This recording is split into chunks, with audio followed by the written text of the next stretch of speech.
I'm going to have Ed, the white guy, since black people don't know how to read. Am I right about that?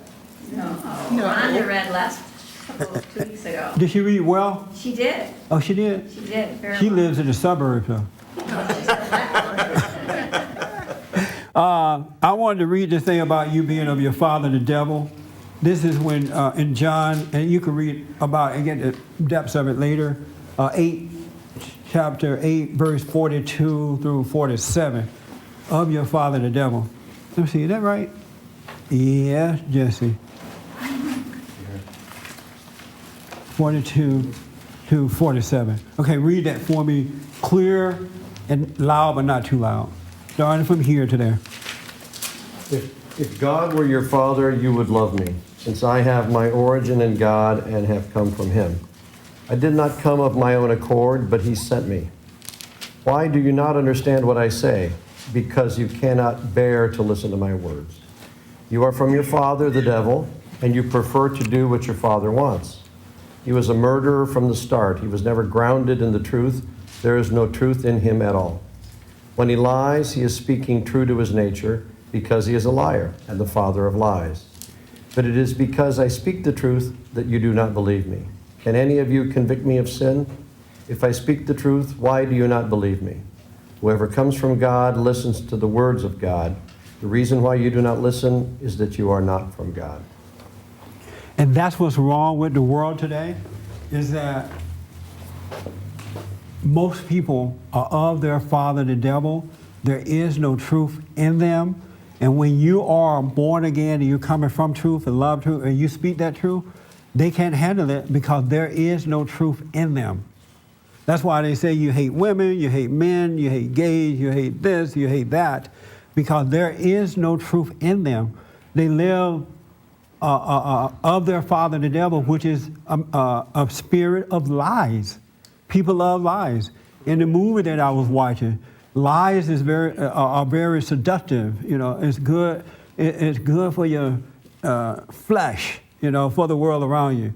It's slavery. It's slavery because every other way in life without Christ, it's slavery. Yes, There's no ma'am. freedom without Christ. And when you say without Christ, I don't mean just learning the Bible about Christ. No, the Spirit. I don't mean just going to church talking about Christ. I'm talking about believing in the Son so you can believe back into the Father. I'm talking about that new nature that is of truth and of love, and find a resting place in that truth, have perfect peace in that truth, and is not afraid to tell the truth.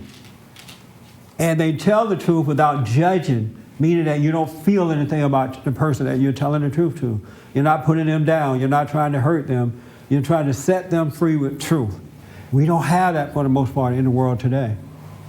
So when they call you woman hater, man hater, white hater, black hater, and all that, they don't have the truth in them. They're of their father, the devil, even if they do go to church or read the Bible.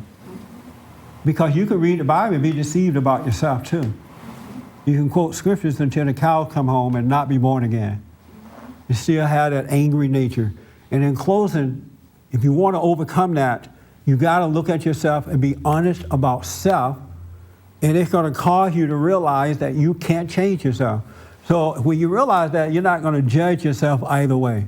You're not going to make a decision about good, and you're not going to make a decision about evil. You're going to become the observer, which is the mind of God, and He will do the work for you. It's like you become free, carefree. And God, because you see, most people don't see that our battle is a spiritual battle. Our battle, everything we do in life is spiritual, and people don't see that it's spiritual. I spoke at a event one day last week, and the question was asked to me.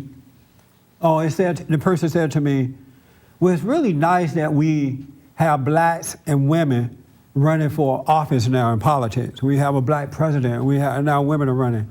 And I said to him, well, you're making a big mistake. I don't want people to run just because they're male or female, black or white. I want a righteous person to run, a person who loved what's right. Because we can't be like the godless people get into this thing. We got to have a man. We got to have a woman. We got to have a color. We got to have a black. We need to have, this is the greatest country in the world given to us by God. We need to have a spiritual man guiding this country.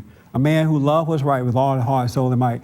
Get a copy of my Be Still and Know CD, and it'll show you what to do, all right? And support us. We need your financial support as well. Thanks for tuning in, and thank you guys, too, for being here.